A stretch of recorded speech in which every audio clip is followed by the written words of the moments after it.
Olá pessoal, tudo bem? Agora acho que vai dar certo.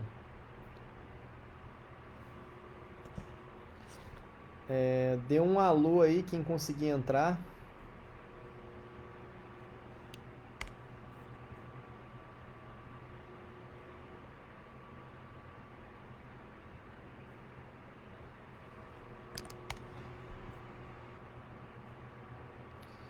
Beleza, Regina? Que bom. Tá dando pra você ouvir aí?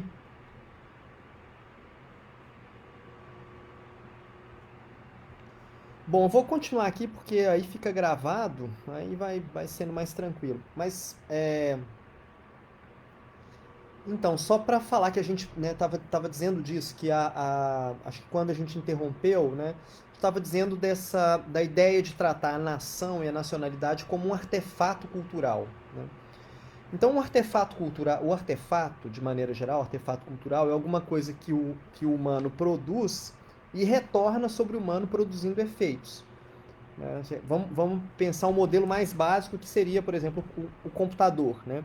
O computador é uma invenção humana, mas na medida que a gente vai usando o computador, ele também modifica a nossa subjetividade, a nossa maneira de pensar os problemas, de resolver os problemas.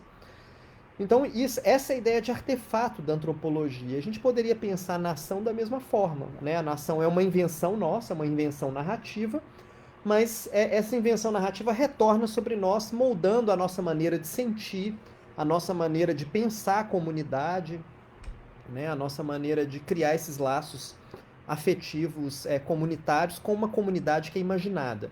Então, esse é o aspecto principal da tese do Benedict Anderson, né? Que é a ideia de que a, a comunidade ela é imaginada. A comunidade política ela é uma comunidade imaginada, ela é constituída a partir dessa imaginação narrativa.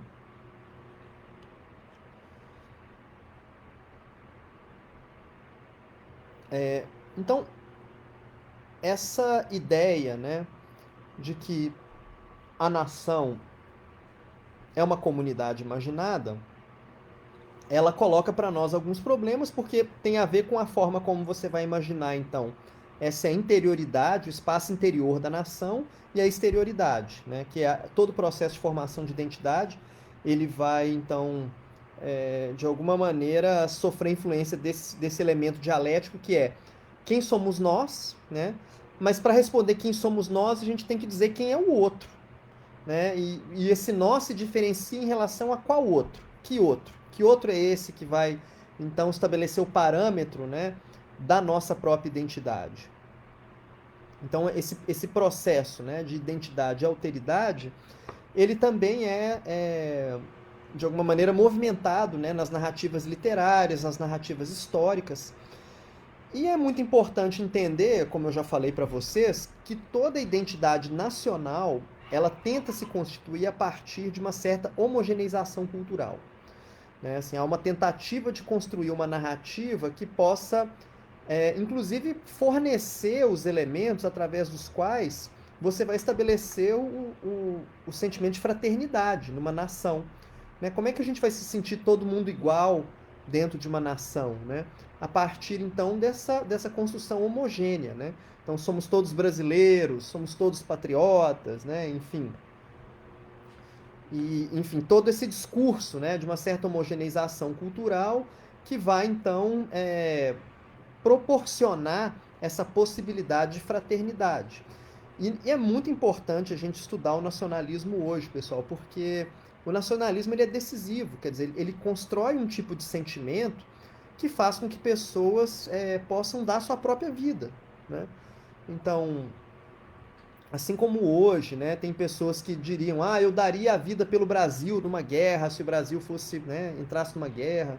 Né, há poucos anos atrás, quando os Estados Unidos enfrentou o Vietnã, na guerra do Vietnã, da mesma forma você teve o alistamento forçado de muitos jovens, mas muitos jovens que queriam ir por livre e espontânea vontade para defender o seu país, em nome desse sentimento, né, que é constituído a partir dessas narrativas que vão sendo permeadas ao longo de toda a vida do sujeito. O cara vai lá, a vida inteira escolar dele, né, cantando o hino nacional, jurando a bandeira.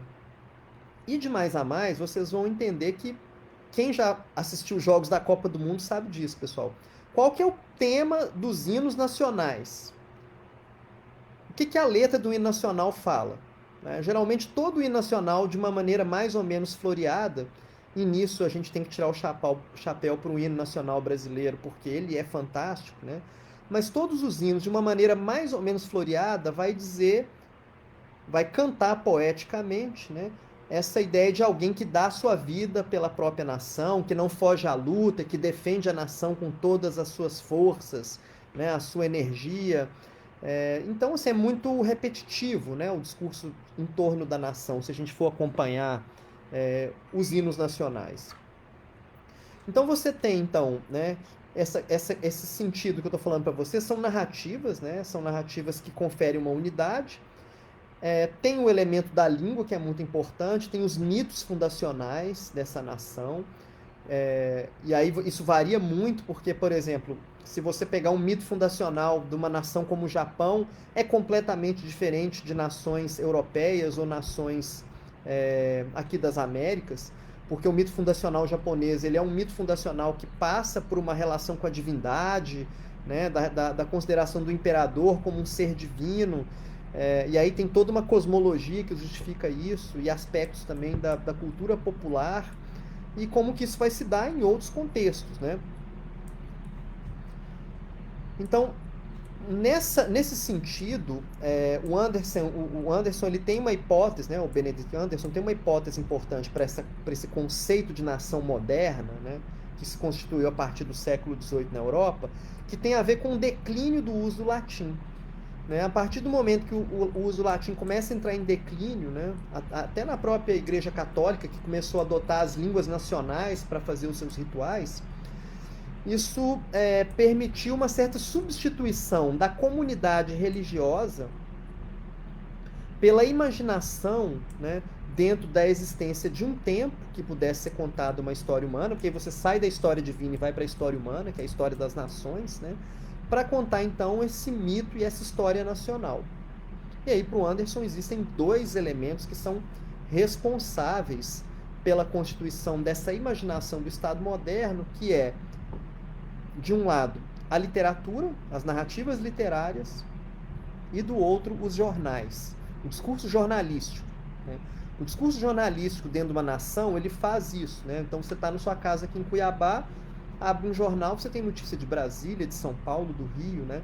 Dá essa ideia de que a gente está imerso numa comunidade que habita o mesmo tempo, apesar de ter espaços diferentes, mas que está unido simbolicamente. E a literatura, né, a gente não precisa nem falar das várias e diversas formas que ela atua constituindo essa unidade nacional. Tá tranquilo até aqui, pessoal? Tá dando para escutar? As interrupções estão bem? Tá de boa aí? Tá, beleza. Estando de boa, vou continuando. Qualquer coisa, vocês me avisem aí, tá?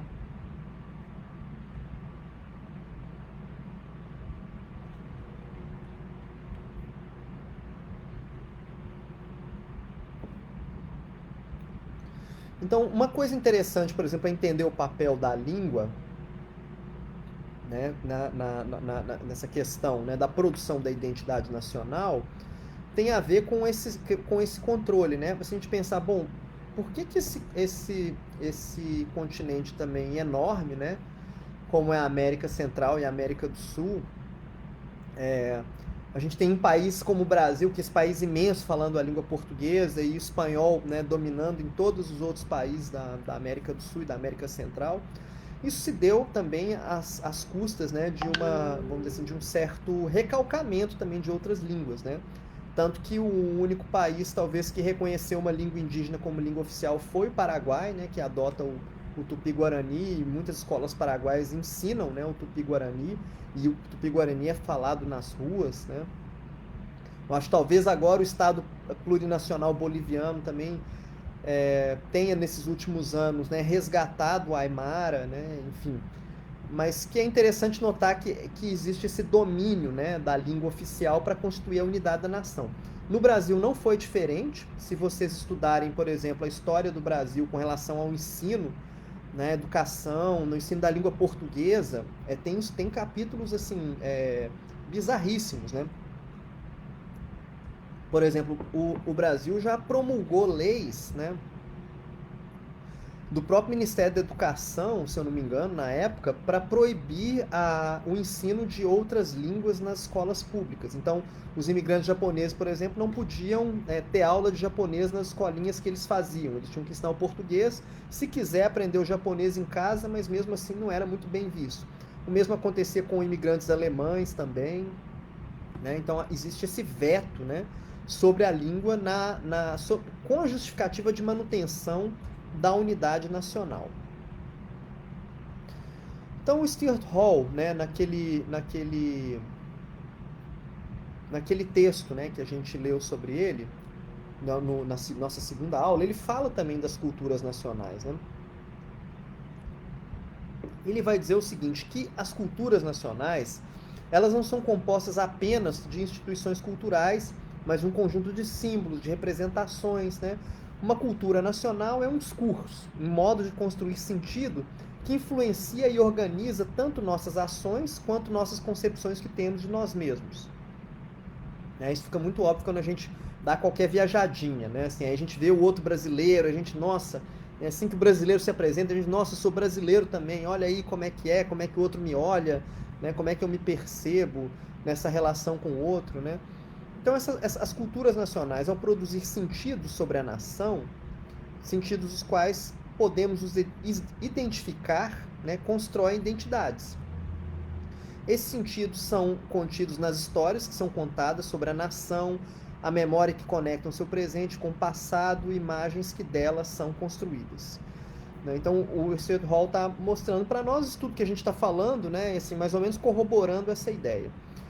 No texto, então, que eu indiquei para vocês, eu faço esse trabalho, né, que eu juntamente com a Ângela foi minha orientanda, que trabalhou com o Remains of the Day, fez um trabalho aprofundado. Depois eu indico também o trabalho dela para você, viu, Débora, porque ela faz uma discussão sobre o personagem, embora ela não vá na direção que você está propondo, que é uma direção nova, né, que seria tentar entender um pouco essas articulações do real, simbólico, imaginário em torno dessa personagem. Ela também tem uma discussão bem interessante sobre a personagem, porque o Steves, ele é a personagem, também é narrador, né? Então, do ponto de vista narratológico, aí você tem algumas questões interessantes.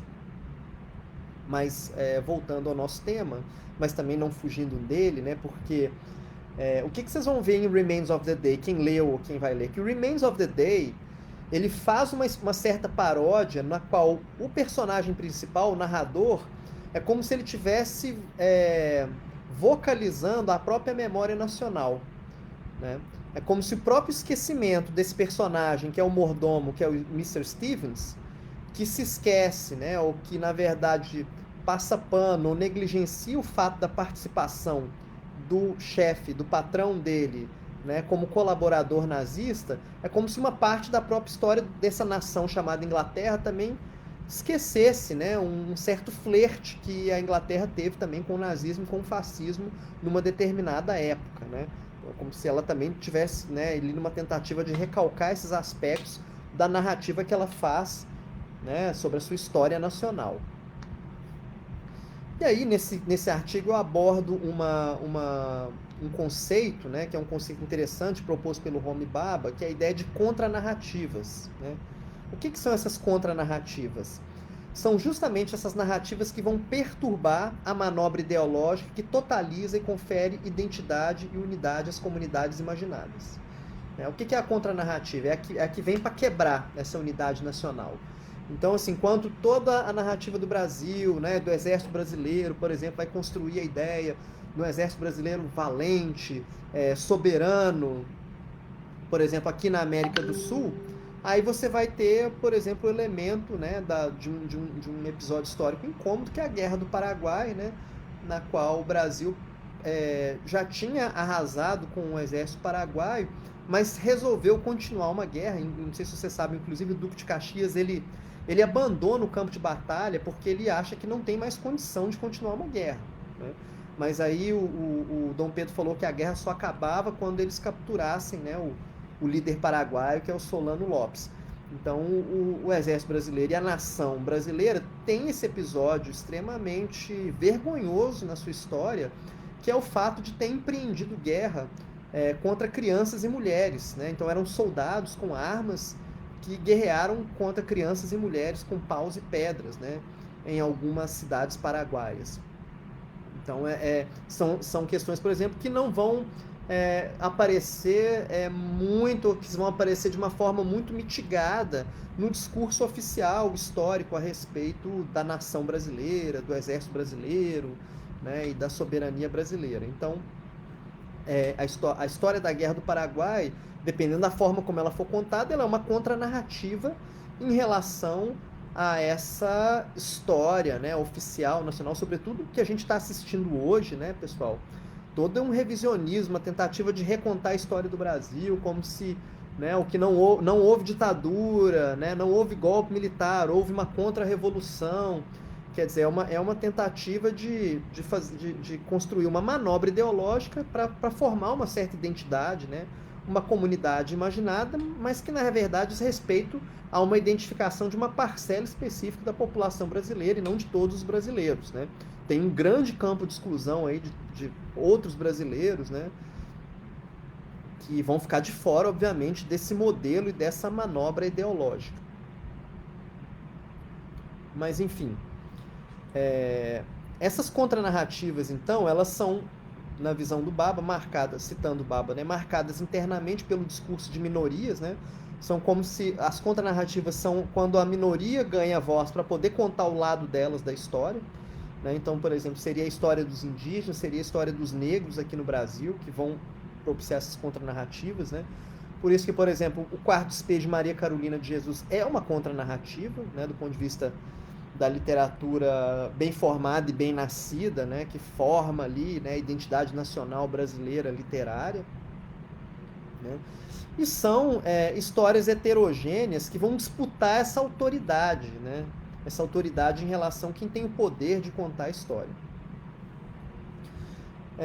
Então, na hipótese que eu realizei, né, para ler esses textos, né, que foi o Remains of the Day e o Ghost de Canterville, né, do Oscar Wilde, eu apostei que a gente poderia pensar ambas essas obras literárias como contranarrativas da nação e da tradição inglesa. E aí fiz aquele trabalho lá que quem leu já sabe o que é, mas eu vou pedir licença para vocês para mudar um pouco o rumo, para a gente analisar outros aspectos do nacionalismo, sobretudo aqui nas Américas. Todo mundo de acordo até o momento?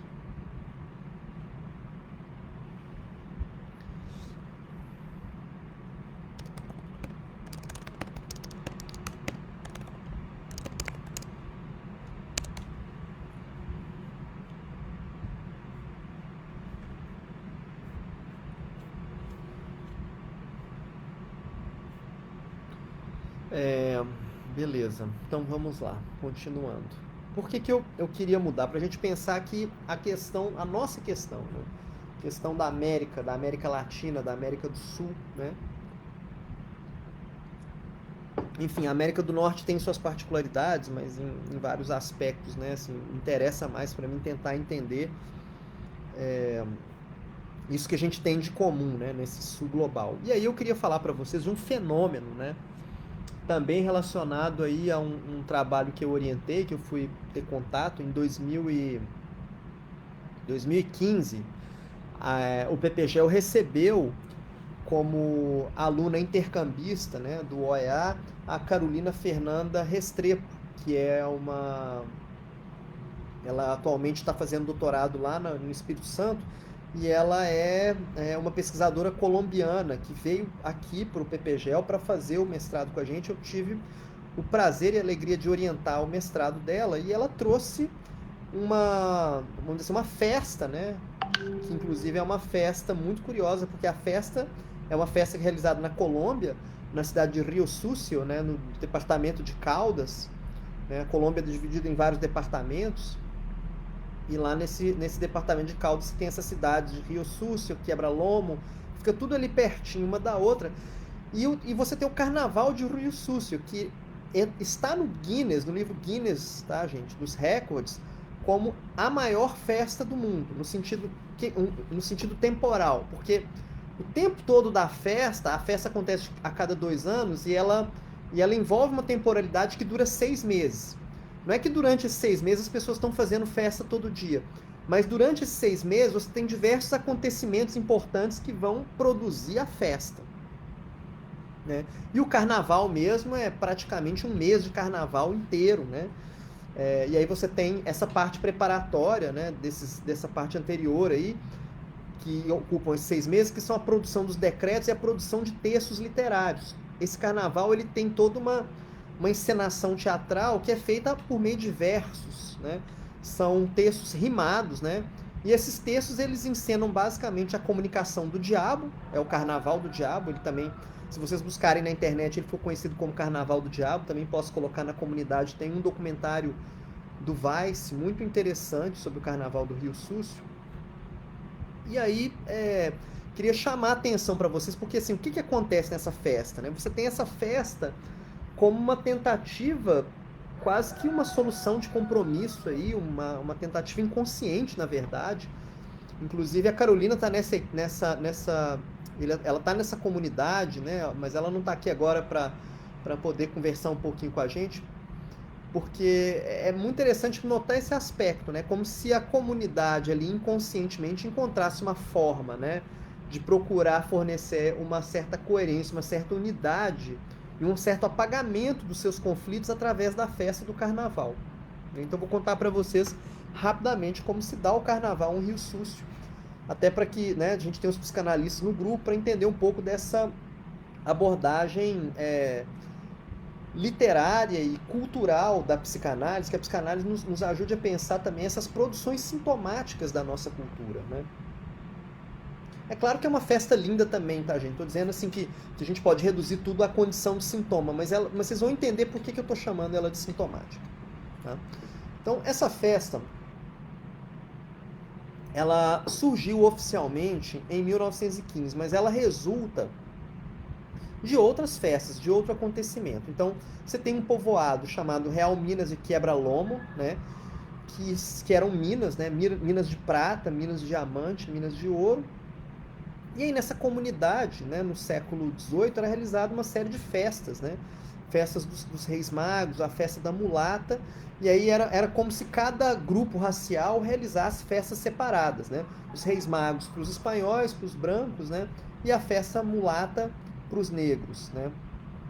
Enquanto que numa cidade próxima, do outro lado do rio, né? Porque Quebra-Lomo e lá a montanha é dividida por um rio, você tinha então uma tradição predominante indígena. E aí você tinha lá no elemento indígena um sincretismo católico, né? Porque aí você tem os padres católicos vindo aqui para as Américas para catequizar os índios. Isso produz resultados muito curiosos, né? Porque é claro que a gente, né, tende a acompanhar muito mais esse sentido vamos dizer assim, da aculturação dos indígenas, né, pela cultura católica, mas há um movimento aí de contranarrativa também, né? Os indígenas, eles imprimem a sua marca no tipo de catolicismo que é praticado aqui nas Américas, né? Então, assim, toda a constituição de santos indígenas, né? Eu já tive a oportunidade de falar para vocês na nossa aula passada, né, sobre o trabalho do historiador brasileiro Ronaldo Vainfaz, né? O Ronaldo Vainfaz estuda esse movimento, né, de santos indígenas, ou pelo menos assim, não é que eles foram considerados santos, canonizados pela Igreja Católica, mas localmente eles foram, vamos dizer assim, considerados, né, santos e exerceram uma influência comunitária e ajudaram, né, de alguma maneira a mitigar determinados conflitos raciais entre o homem branco e o indígena. Por isso que o Brasil é esse país tão complexo, né? Porque você tem toda a violência racista, mas você tem também, não estou falando só do Brasil, isso vale para toda a América do Sul, a América Latina, né? Você tem também esses movimentos muito complexos de sincretismo cultural, religioso, afetivo, né? E os próprios movimentos de libertação aqui nas Américas também partiu de uma constituição, de um mito que pudesse unir as raças, né? Quando você vai para Montevidéu, por exemplo, né, a capital do Uruguai, lá na Praça das Armas tem um monumento que é um monumento às 3 raças, né? Ao negro, ao branco e ao indígena, né? Dizendo assim, ó, sem a união das 3 raças, a gente não conseguiria se libertar da dominação do espanhol. Então você tem na Constituição, né, do mito nacional dessa nação chamada Uruguai, uma união dessas raças, né? Ou uma tentativa. É claro que, né, essa união se dá também em torno de um inimigo comum, que é o espanhol, então as raças se unem para enfrentar o inimigo comum, né? Mas não quer dizer que essa união se dê sem hierarquias, né? E que essa união magicamente acabe com os problemas do racismo, né? Muito antes, pelo contrário, ela recalca e também vai exacerbar determinados problemas relacionados ao racismo. Então, lá em Rio Súcio, né, você tem essa característica, né, que é o carnaval, porque ele é muito longo, ele acontece a cada 2 anos, sempre no ano ímpar. Então, por exemplo, ano que vem vai ter carnaval lá. A Carolina até me chamou para ir, mas aí logo depois, quando eu estava planejando para ir na festa, nasceu minha filha. Quer dizer, a gente viu que ela ia nascer, né, e tal, enfim. Aí nós cancelamos essa viagem, mas eu quero um dia ir lá. Por que que esse carnaval me chamou a nossa atenção, né? Além de ter orientado esse trabalho, mas por essas características, né? Porque você tem os decretos, né? Primeiro que é um carnaval que ele é uma encenação textual de decretos, e você tem peças oratórias que são sátiras de peças religiosas. Então você pega um sermão religioso, satiriza esse sermão religioso, transforma ele num texto, né, que ele funciona como uma convocação ou um convite para participação nessa festa pagã que é o carnaval. E quem rege essa festa do carnaval é a figura do diabo. Ele é entronizado no carnaval. Quando o carnaval começa, é o dia que o diabo assume o trono dele. Mas aí também tem um outro elemento também muito interessante, gente. Esse diabo, que faz parte do carnaval do Rio Súcio, não é o diabo da cultura judaico-cristã. É um outro diabo, que você já tem efeito aí de uma certa tradução cultural, né? O que aconteceu muito aqui nas Américas? O uso de figuras, né, como o diabo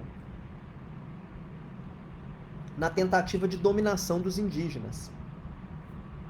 Tem uma história muito interessante, que é uma história contada, né, na maior mina de prata do mundo, né? A maior mina de prata do mundo, ela fica na Bolívia. E aí você tem uma história bastante interessante, porque os espanhóis, eles criaram uma efígiezinha, uma figurinha de um diabo, né? E eles falavam para os indígenas, que eles pensavam assim, os indígenas são muito supersticiosos, então vamos inventar que tem uma entidade malvada que vai obrigar eles a trabalhar. Então eles criaram lá uma estatuetinha do que eles chamavam um diabo, né? E aí eles colocaram essa entidade para vigiar os indígenas para trabalhar nas minas, né? E aí essa imagem sofreu um processo de tradução cultural, né? Porque aí, em vez de chamar de diabo, os espanhóis chamavam de Deus, falavam El Dios. Só que a língua quechua, nesse lugar onde está a mina, né, que é Cerro Rico, onde eles falam quechua, porque na Bolívia você tem o aimara e o quechua como as línguas mais faladas, né? E no altiplano, onde tem altitude, é o quechua, e o aimara falado mais nas planícies. Então, o quechua, ele não tem a letra D, assim, pelo menos a letra D como, né, assim, nesse sentido forte, de Deus, né? Se eu não me engano, não tem de forma alguma. Então, os indígenas traduziram El Dios para El Tío. E aí os espanhóis escutavam eles falando El Dios como El Tío, entendiam, então eles rebatizavam o Deus como tio deles, né?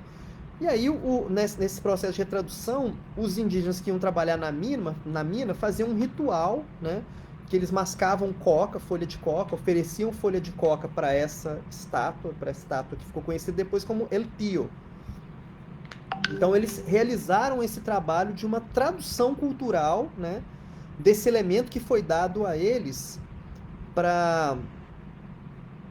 desse elemento que foi dado, na verdade, para vigiar o trabalho deles. Eles fazem uma tradução, uma apropriação cultural disso. Da mesma forma, o diabo foi vastamente usado, né, pela Igreja Católica como uma forma né, de dominação do indígena, para tentar causar temor no indígena. Só que a gente não sabe por que exatamente, né, a Carolina que mora na Colômbia, que acompanha, né, essa tradição desde que nasceu, eu perguntei para ela como se deu isso, ela, né, ela acha que essa minha hipótese tem algum sentido, embora ela não consiga precisar completamente. Mas que é esse uso do diabo pela Igreja Católica para inspirar medo, né, nos indígenas, que os indígenas retraduziram, né, em vez de ser um diabo que causa medo, é um diabo divertido, que na verdade ordena que você festeje, né? O diabo está lá para garantir que a festa vai acontecer, né? A ordem que o diabo dá para todos é que todos têm que se divertir na festa. E qual que é o sentido dessa festa? O sentido dessa festa é uma confraternização entre essas três raças, entre o branco, o negro e o indígena. Então, essa festa, esse carnaval, na verdade, ela é uma encenação desse mito de unificação das raças, né? Não significa, gente, que com essa festa de carnaval, né, que nessa cidade de Rio Súcio tenha acabado o racismo, tenha acabado o preconceito racial contra negros, indígenas, né? Que tenha de alguma forma acabado a hegemonia branca, né, espanhola, de forma alguma. É claro que essa festa ajudou a mitigar alguns dos conflitos, né? Mas ela conseguiu, de alguma maneira, constituir essa narrativa unificadora, né? Tanto que eu estou citando aqui um texto, né? Eu estou citando aqui um trecho do Julián Bueno Rodrigues, né? Que é uma pessoa, um historiador que mora em Rio Súcio, ele é branco, né? Obviamente.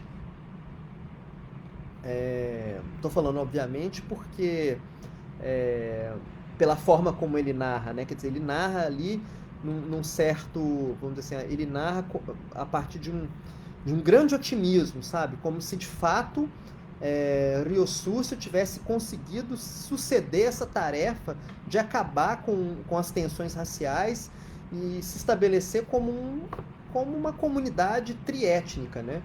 E então o que importa para nós é entender isso, pessoal, esse efeito dessa festa na imaginação que essa comunidade constitui sobre si mesma.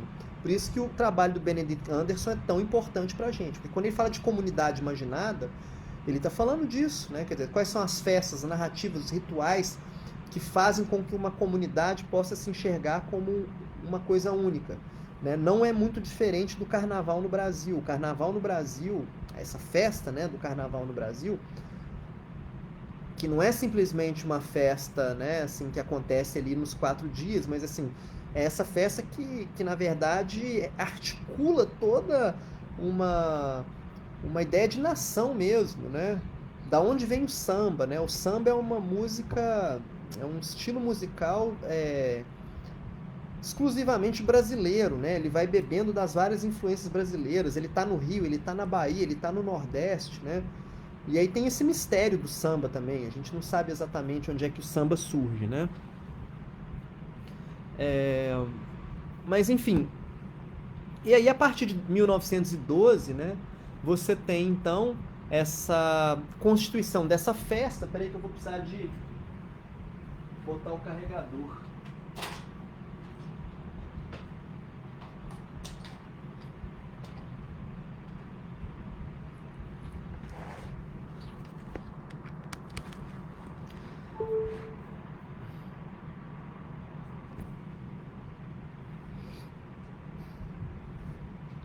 Essa festa, né, que vai congregar o elemento das três raças, e a figura do diabo serve, na verdade, para vigiar esses pactos, né? Os decretos são pactos de fraternidade, de paz, que os habitantes da cidade têm que fazer, sobretudo representantes, né, de cada uma das comunidades étnicas. E aí você tem, então, o diabo ali funcionando como um garantidor. Ele é quase que uma projeção, assim, o diabo é quase que uma figura paterna, sabe? Que encarna esse lugar de árbitro, alguém que está ali para ver que tá tudo andando bem, que as raças estão se entendendo. E é um fenômeno para mim extremamente curioso, né? Que tenha tomado a forma dessa festa. Né? Bom, Até o momento, gente, tem alguma pergunta? Eu vou só colocar o celular ali para carregar, porque eu estou transmitindo aqui do celular. Só um minutinho.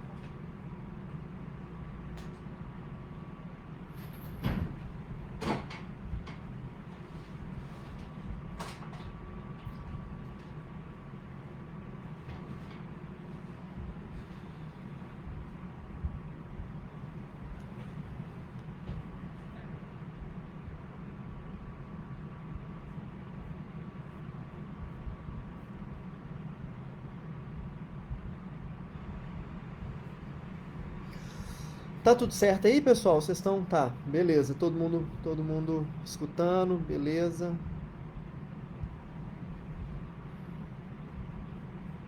Vocês estão aí?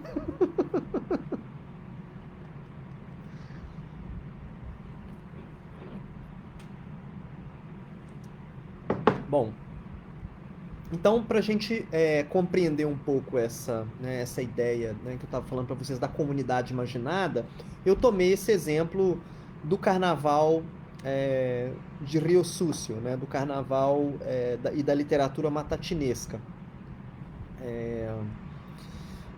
Agora, vou fazer vamos dizer, uma quebra de sessão para a gente poder falar um pouco sobre o texto do Homem Baba chamado Disseminação. Né?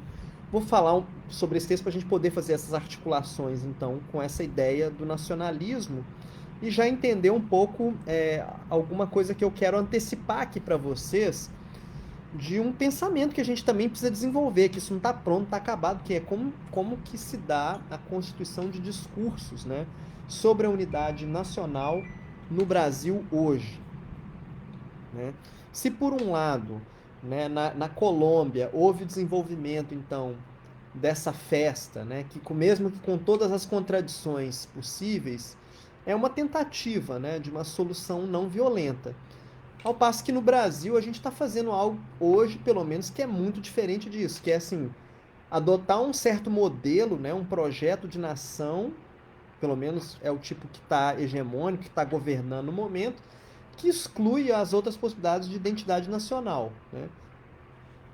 Então, é, a exclusão do indígena, né? O indígena como particularidade não deve existir, o negro também não. E isso não se dá apenas do ponto de vista discursivo, a gente se dá em níveis muito sutis. Né? Quem vê, por exemplo, as propagandas, né? Como eram, por exemplo, as propagandas do Ministério da Educação, né? Antes desse governo e nesse atual governo, vão poder perceber isso. Né?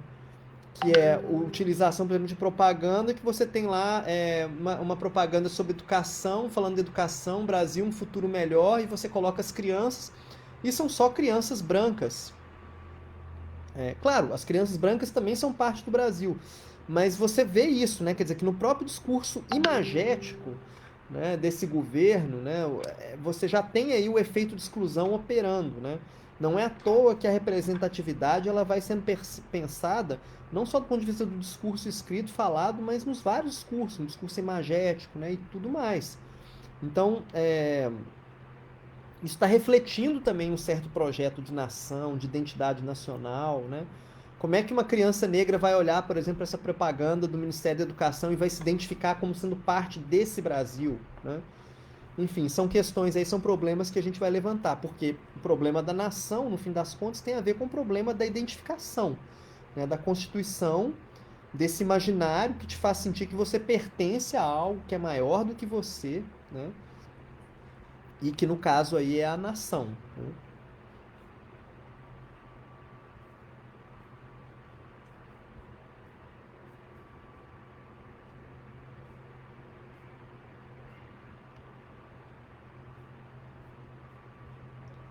Bom, todo mundo aí? Legal. Todo mundo escutando, então a gente vai para frente. Aí, gente, a ideia seria assim, vou fazer essa discussão desse texto sobre a disseminação, né? É um texto longo, eu vou, né, sintetizar bastante. E depois a gente, se vocês quiserem, dá até um tempinho, se vocês quiserem voltar um pouco para a sala e, enfim, fazer uns comentários, dá também, tá? A gente ainda tem um tempinho. Bom, nesse capítulo, então, intitulado Disseminação, o Homem Baba ele vai tratar da disseminação e dispersão desses sentidos da ideia de nação, né? Então, em vez da unificação, a gente pensar o desvio, né?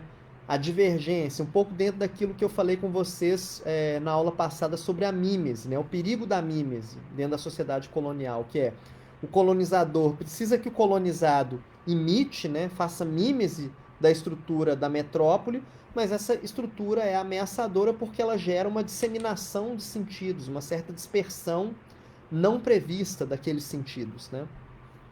Então, o título desse capítulo do Homi Bhabha é uma alusão ao livro do Derrida, Disseminação, As Margens da Filosofia, um livro belíssimo. São diversas intervenções, né, do Derrida em torno dessa ideia da disseminação.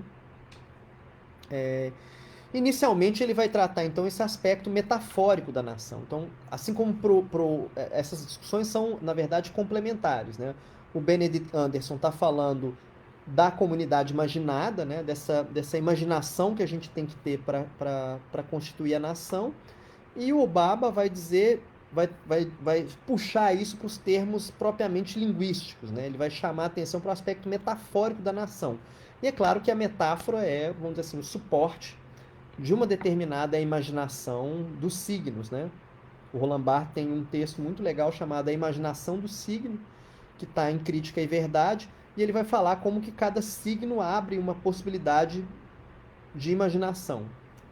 Então, a princípio, né, o Homi Bhabha, então, ele vai chamar a nossa atenção para o papel metafórico das nações, o papel de significação nessa coletividade da modernidade, né? Porque, assim, dentro da narrativa do Benedict Anderson, você tem uma espécie de substituição. É como se, para o Anderson, a religião entra em declínio, né? E o que substitui a ideia de comunidade, isso é válido para a Europa, né, gente? Não sei porque a coisa na América aqui é mais complexa do que isso. Tanto que a gente está vendo aí, vamos dizer assim, um retorno, né, de fundamentalismos religiosos que pode ter a ver com isso também. Mas na Europa você tem esse declínio, né? Uma série de nações foram se tornando, assim, vamos dizer assim, mais leigas, né? E esse laicismo das nações foi funcionando, então, como um campo no qual o que era, vamos dizer assim, o fator principal de agregação da comunidade como a religião passa a ser a nação. Essa é a hipótese do Anderson. E o Baba vai nessa direção também. Ele vai mostrar, olha, existem diversas temporalidades, diversas identidades disjuntivas que habitam esse interior do espaço da nação. E aí, para a gente constituir um povo, a gente precisa de um elemento metafórico aí, né, para dar conta dessa constituição. Então, você tem a emergência dessas disjunções identitárias e temporais, né? Então, cada tempo é um. Então, por exemplo, essa história do Brasil que começa lá em 1500 com Pedro Álvares de Cabral é uma temporalidade. Se a gente quiser contar uma história do Brasil a partir da perspectiva indígena, vai ser outra temporalidade. Né? A história do Brasil a partir da diáspora africana também instaura para nós uma outra temporalidade. Ou seja, como pensar essas diversas temporalidades dentro desse discurso.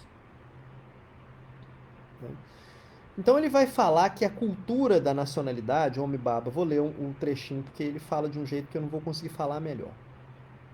Ele vai dizer assim, ó, ao propor essa construção cultural de nacionalidade como uma forma de afiliação social e textual, não pretendo negar essas categorias suas histórias específicas e significados particulares dentro de linguagens políticas diferentes. O que procuro formular neste capítulo são estratégias complexas de interpelação discursiva que funcionam em nome do povo ou da nação, e os sujeitos imanentes, objetos de uma série de narrativas sociais ou literárias. Ou seja, gente, olha que interessante aqui. Ele está chamando a nossa atenção para a estratégia de interpelação discursiva. Né? O que cria unidade que interpela um determinado sujeito a se considerar como parte de um povo, de uma nação. E é por isso que esse slogan, né, do governo bolsonarista foi tão eficiente, assim, né? Que esse... como é que é? Brasil acima de todos, Deus acima de tudo, né? Porque você une tanta temática dos espaços relacionados à comunidade imaginada religiosa, né, desse lugar de Deus, que na verdade é extremamente excludente também com diversas outras religiões, mas enfim, consegue criar esse fator agregador catalisador, porque ninguém vai falar que é contra Deus, e também a questão do nacionalismo, né? Porque aí o Brasil que está acima de todos, né? Não tem interesse individual. Mas qual Brasil que é esse, né? Que estratégia de interpelação discursiva diz respeito a esse Brasil? Quais são os sujeitos que podem se identificar com esse Brasil? Quais as narrativas sociais, literárias que compõem esse Brasil? Então, o que o Baba propõe para nós é pensar o povo e a nação como produto dessa estratégia de uma interpelação discursiva, né?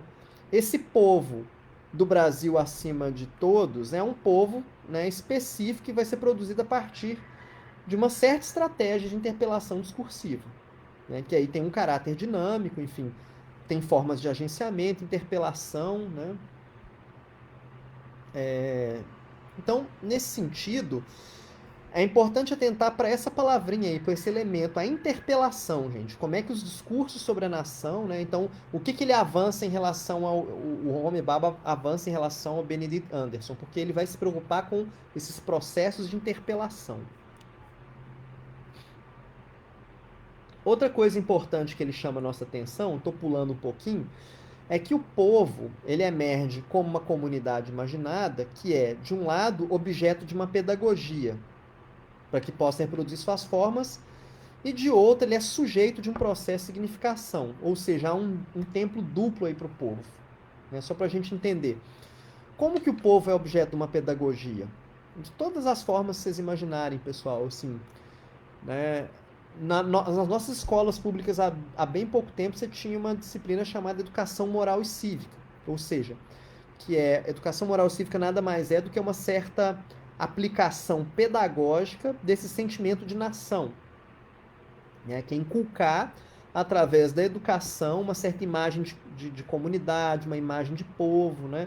Isso não necessariamente tem que ser ruim, né, gente? Esse senso de comunidade ele pode ser interessante em vários aspectos, né? Mas isso é tomar, né, o povo como objeto aí de uma pedagogia.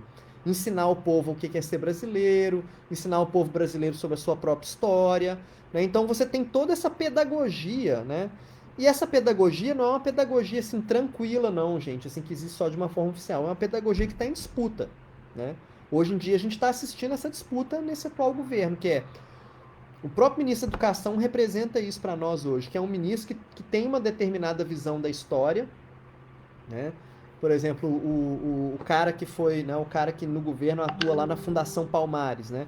Ele tem uma visão específica de história e ele produz uma pedagogia específica a respeito de como ele imagina que o povo negro tem que se conceber e se pensar, que vai não ao encontro, mas de encontro, né, com todas as formas como o povo negro enxerga a sua própria história.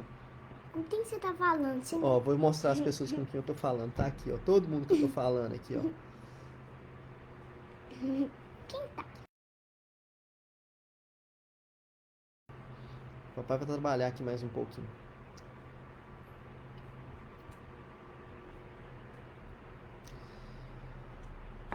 Então, o Baba então chama a nossa atenção para isso, né, que é esse conceito de povo, né, esses vários movimentos narrativos, né, que vão constituir o povo, e que o povo ele não é um corpo único, né, mas ele é um corpo constituído a partir dessas complexas estratégias retóricas, né, de referência social, desse processo constante de interpelação discursiva, né?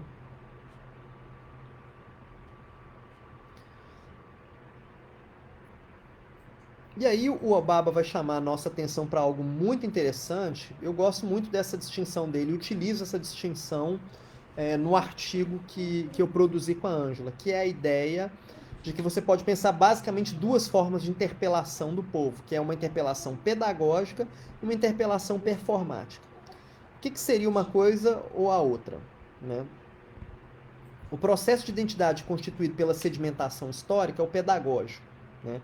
Ou seja, aquela história oficial que vai produzir os estereótipos, né? As formas como as imagens, né? A cristalização de imagens sobre o Brasil. Então, essa ideia do Brasil como um povo cordial, que vai aparecer lá na literatura, que vai aparecer na história, né? Então, todo esse imaginário, né, oficial, que vai ser sedimentado histórico e culturalmente. E você tem, a partir da perda da identidade, um processo de significação da identidade cultural chamado performativo. O que é o performativo? É aquilo que justamente, em vez de ser pedagógico, ele performa ali um elemento de uma diferença. Né? Tem um livro aqui, não sei se está à mão, acho que eu já guardei ele lá em cima, deixa eu ver aqui.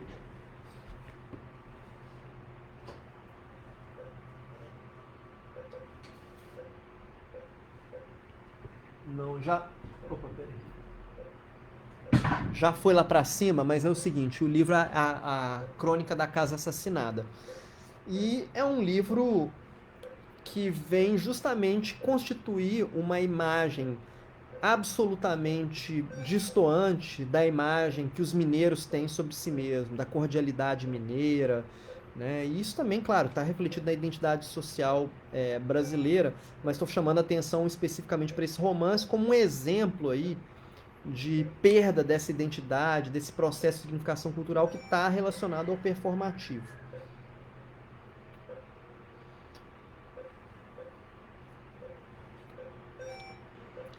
Bom, tem algumas questões aí que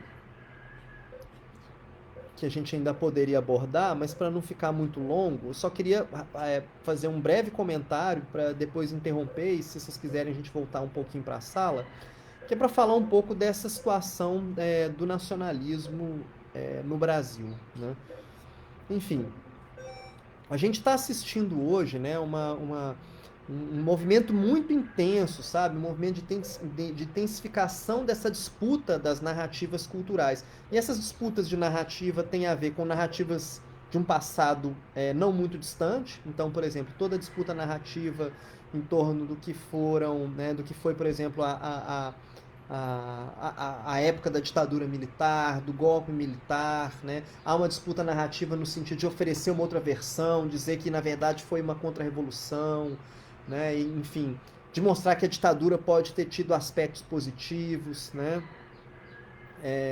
E essa disputa narrativa, ela não é simplesmente uma disputa sobre um passado, alguma coisa que já se deu, porque na verdade essa disputa narrativa, ela tem implicações no presente que a gente está vivendo, na concepção de povo que a gente vai desenvolver daqui para frente, né? De quem vai ser o povo brasileiro. Quem vai ser o povo brasileiro que vai ser contemplado pela política pública? Né? E quem que é o povo que de repente não merece ser contemplado por essas políticas públicas? É essa disputa que a gente está travando hoje. E isso está em todos os lugares, gente. Isso está na produção da literatura, isso está na história, isso está nos veículos jornalísticos, essa narrativa quando o Benedict Anderson fala pra gente que a literatura e o jornalismo são as duas narrativas mais importantes para construir identidade nacional, ele está chamando a nossa atenção para isso também. Se a gente olhar para esses processos na nossa sociedade, a gente vai ver que, claro, hoje a narrativa jornalística é muito mais intensa, porque a narrativa literária ainda vai chegar, ainda vai vir a literatura que vai dar conta disso que a gente está passando agora, né? Mas, de toda forma, você tem aí processos que são processos muito poderosos de constituição subjetiva. Né? Quem são esses sujeitos coletivos, individuais, que estão se produzindo a partir desse tipo de interpelação que hoje existe no Brasil a respeito do que é ser brasileiro? Né? Então, acho que só para fomentar um pouco da discussão, eu queria fazer esse comentário para vocês e já encerrar a transmissão.